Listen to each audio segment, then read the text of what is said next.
So I've been known to enjoy going through electronic junk, both figuratively and literally, and I've shown many of my finds here on this channel. Most of the junk comes from my buddy who takes in old electronics and recycles them for precious metals, and I've gotten all sorts of really cool stuff from him, including video cards, desktops, notebooks, old peripherals, and so on. And even though it's not something I do generally, if I see something cool being thrown out, I always try to save it since I find it sad knowing that it will get rained on or destroyed by dump trucks. And last year I found that busted up Asus laptop and cleaned it up and turned out to be quite a usable computer many people would be happy to use and enjoy. I also found that discarded hard drive in the same pile and we all got a first-hand lesson in cybersecurity. Anyway, ever since that, I've been getting tons of requests to go dumpster diving, and people would constantly ask if I found anything else in my neighborhood trash, but honestly, the things people usually throw out are just like old furniture, clothes, and just junk. But just last week I went out to do some errands and I noticed something cool laying on the very top of the pile in one of the dumpsters close by. And this was definitely not the first time I saw a discarded TV in the trash, and you all probably seen them, and here where I live it's not uncommon at all for me to come across old broken CRTs and flat screen TVs. I haven't filmed some of them, but usually when that happens I can just tell that the display itself is damaged and just not worth fixing. But as I was inspecting this thing, I just got curious because I couldn't tell if the screen was damaged or what. It was definitely dirty, but after getting it out, I couldn't see anything really wrong with it. All the components seemed to be intact, the cable wasn't cut, and there were a few things I really liked about it. And in the end, I was just curious enough to lug it back to my place and try testing it out. But first, since I can already tell the trolls will go bananas, if you're not comfortable with taking dirty things from the trash, just don't. But this thing was on the top of the pile, which meant I wouldn't really have to dig it out, and no, I didn't have any gloves handy, which is fine, you can always just, wash your hands afterwards. Bunch of sissies. Anyways, after getting it home, the first thing to do was to wipe it down, not only because it was sitting in a dumpster, but because I wanted to see the state of that LCD panel, and I was really happy that there were no visible cracks or scratches on it that I could see, which gave me hope, even though there were a whole bunch of other potential failure points. One weird thing about this guy was definitely the end plug, since I live in Southern Europe, but this thing had a UK plug at the end. This is however really easy to adapt to a standard European plug with a simple passive adapter, since both countries use 240 volts and 50 Hz, but before plugging it in I wanted to test the fuse, which is a feature of UK plugs I always found neat. The fuse tested okay, so at this point there was really nothing left other than engaging my safety squints and spidey senses and try plugging it in. There was no pop, no sparks, no boom, and it's not like that doesn't happen, so I was quite happy about that. The only thing to do was to push that power button, and once I did, I could see a little power indicator blinking, and a couple of seconds later, the screen came to life. It's totally working. Man, what the heck? And I'll tell you right now, I wasn't expecting this thing to work at all, so this was really a pleasant surprise. At this point it was time to test the actual performance and all the inputs of this thing, since it had an older DVB-T standard, so it was no good for watching TV without the receiver, but who the heck even watches television nowadays? It's not what I got this thing for. And yeah, many people will discard these things for, I think, several reasons. First, like I've said, they don't support DVB-T2, which is a newer European broadcasting standard, so if you want to use it with that, you have to get an external receiver. Second, they don't have smart features like YouTube, Netflix, or other streaming apps, so if you want that, you'll need to use an external Android box or something. Third, they often have smaller screens, so this one is 32 inches, and I guess people nowadays just can't live with anything smaller than 60 inches or something. Fourth, they feature older LCD panels instead of the more modern LED, OLED, or QLED technology, which makes them less desirable since they don't get as bright, don't have good color reproduction, or something else. And five, they're quite a bit thicker, bulkier, and heavier than modern flat panel TVs, which makes them hard to hang and I guess they're not as sexy or something. I guess there are other reasons too, but these seem to be the main ones, and it's interesting since we've all seen the resurgence of CRT TVs in recent years, and they've amassed like a cult following in the retro gaming community, so people pay silly money for them all of a sudden, which was always funny to me since I regularly see them on the curb, and I've picked up so many already that I don't have the space for them anymore. And people will argue as to the superiority of them compared to LCDs, and I'm not going down that rabbit hole in this video, but main points people make is that they provide better contrast, color reproduction for older games, especially the black levels, they have no input lag, and most have the correct 4:3 aspect ratio. And while I can get behind many of the advantages of CRTs, I mean, there are also things LCDs do far better. For one, they're so much more compact, and I can tell you from personal experience that 32-inch CRT, if you could even find one, would take like a whole team of people to move and manage, not to mention that they don't have nearly the input flexibility of modern TVs. On most CRTs, you'll just find an RF and composite inputs, that's it, and if you live in Europe, you might have a SCART connector, while some more high-end CRTs might also have S-Video, and the most prized HD or like broadcast PVM units might have component in or S-Video in. So on most of them, you're limited to really low resolutions, which is perfect for late 90s, very early 2000s game systems, but anything newer you might not be able to even hook up, or if you do, it'll probably look like crap.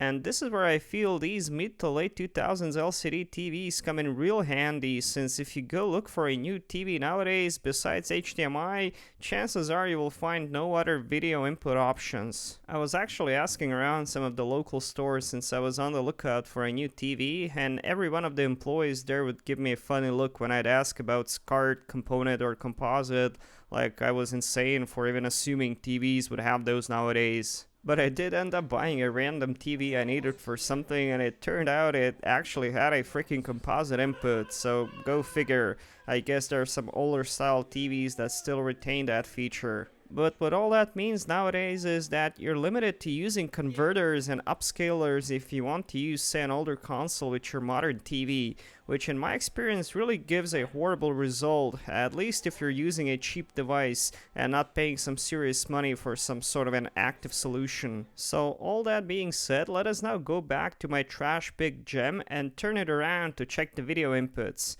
Count them.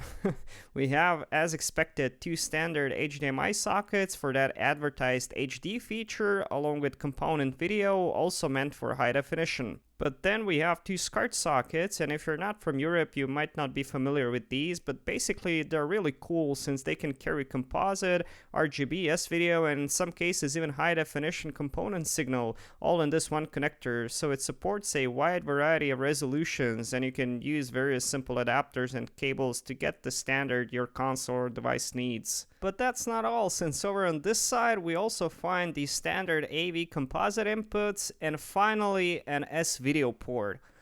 Awesome. And apart from maybe an additional VGA socket, I mean, this is everything one could ever want from a display of any kind, and this is far more versatile than what you'd find on an old CRT or on a new OLED TV. And I feel as these guys get tossed and replaced by the millions, yeah, in time they will become desirable, just like the CRTs, simply because we will run out of monitors and TVs that can take all these legacy video standards. So okay, it has a whole bunch of input options, but what could you actually hook up to them and how it would all look? Well, in my opinion, the performance ranges from okay to pretty dang stellar. So you can of course hook up any older console which has an AV composite output, and before you start screaming, you should use a CRT for that, just calm down and hear me out. I like playing, for example, Mario Kart 64 with my buddies, and if you play split-screen 4-player games like this, I mean, if you're using a CRT, unless you have a huge one, you will not have a great experience since the picture size is just too small. Apart from being the wrong aspect ratio, which can be fixed by changing the settings, which I can't do without the remote, but I'll get into that later, yeah, the picture itself looked really good, and even better than what I've seen on many plasma or LED screens. A great example is a white snow track like Frapp Snowland or Sherbet Land, since on many screens, especially with upscalers, it's just unplayable. there is just not enough contrast between the snow and the track itself, and you can't see crap, even if you adjust the contrast manually. Also, converters tend to leave horrible artifacts around the polygons, and it looks really weird. The only appreciable downside to using an LCD like this is that it's just too sharp for a screen this size, but it's not unplayable at all, no matter what people online might tell you. If we go one generation into the future and try, for example, the PS2, yeah, we slowly start getting close to the sweet spot for these LCDs, since for one, games started supporting widescreen and also higher resolutions, especially with things like component video cables. And I could see that not only was the picture great, but all the rest of the functions seemed to be working as well, like the sound. And I mean, I don't have golden ears, and I'm sure there are people who'd immediately notice the lack of, I don't even know what in the sound, but it sounded alright to me. Enough, Kratos. With every city destroyed, the wrath of Olympus grows. Soon I will no longer be able to protect you. I need no protection. And if you think that any of the sound components are lacking, you can always adjust things like bass and treble, and there is actually a surprising number of things you can tweak on this TV without the remote. For example, things like the brightness, contrast, color, sharpness, bass, treble, and so on. And the only real thing I was missing was the ability to change the aspect ratio, so I might look for an appropriate remote for this thing, or I'll just get a universal remote. I think I have a couple of those somewhere. As I was testing this thing, I could see that all the video inputs were working perfectly, including those HDMI sockets to which I've hooked up a couple of consoles. First, the PS3, which was absolutely a perfect fit, since if things like Nintendo 64 or the PS1 were made to be viewed on a CRT, well, I hate to break it to you, but PS3s, Xbox 360s, and Wii's were made for this exact type of display. After doing some digging, I found out this particular Panasonic model was introduced around 2006, and after consulting the manual I found, yeah, I need the remote to change things like the aspect ratio. I've also found some other useful tech info. For example, it has two 10-watt speakers and actually supports NTSC playback via the AV inputs, so I can play my Japanese consoles on there no problem. It also weighs 19 kilos, so a bit more than a modern 32-inch display, but way less than a comparable CRT, which can weigh upwards of like 100 kilos. I've also found some early forum posts and reviews of this thing, which were mostly positive, although there were some negative things people said in those reviews. It's funny, they've shamed this thing for not having any PC inputs, and I guess they were referring to VGA or DVI, since that was the standard back when it was released, since very few graphics cards actually had an HDMI output. One thing I wasn't able to find was the initial price for this thing, so if you by chance had this thing when it was new, please write in the comments how much was it. Anyway, we can also go up a notch in terms of console generations, so I've decided to try out my PS4, and again, for some reason people say that this looks like crap, or that you shouldn't play it on anything less than an LED display. I mean, that's all bullcrap as far as I'm concerned, and I'd play this any day of the week, no questions about it. I don't know, maybe I'm just blind or not spoiled enough, or just lack the visual finesse to properly comment on things like that. But if that's the case, I'm totally fine with it. I don't really want to see it any other way. For some reason, people online really like shaming on the picture quality and overall performance of LCDs, and I can't really say I get why. And even though people were mad about not having a way to hook up a PC to it back in 2006, well, fast forward to today and you'll have no issues doing that. So I indeed gave it a try, and while I probably wouldn't use this as my main monitor for my main computer, since it just doesn't support the higher resolutions we're all accustomed to, you know, for older computers and operating systems, it would actually be really good, a huge display, although you'd probably want to use VGA in that case. Also, you can hear the difference between the audio quality of the TV versus my MacBook here. In fact, you can almost stack two of them, and they're just barely thicker than this bastard. It's also very heavy, with some of these early models reaching almost 7.5 pounds, or around 3.5 kilos. So yeah, overall I'm really happy with this acquisition, and for being free, there aren't a lot of bad things to say about it. It's pretty awesome, and I'm sure I'll find a good use for it. And again, I think this is an absolute best time to be getting a TV like this, since they haven't yet become collectibles like CRTs, and you can literally pick them off the curb or for very cheap, and they have some real advantages as compared to CRTs and modern TVs. They definitely have their place, and I do think it's going to become apparent as the supply dries up. So if you happen to see a TV laying in the trash somewhere, I don't think that's where it belongs, so you might want to pick it up. And if you have a spare old LCD you don't want anymore, don't just toss it in the dumpster, for God's sakes. I'm sure there are people who'd be glad to have it. Oh, and I was especially glad I've saved this thing, since just a couple of hours later there was a massive storm which would have absolutely destroyed this thing beyond saving. And if you enjoyed watching it getting saved, then great, you might enjoy some of my other videos too. I do stuff like this every week: reviews, retrospectives, repairs, restorations, and all sorts of nerdy tech stuff. If you'd like to support what I do and get early access to my videos, you can join my Patreon page for just $1 a month or more if you'd like. And if you'd like to chat with me and other users, you can join our Discord server. All the links will be in the video description. Thanks, and I'll see you again soon. Cheers.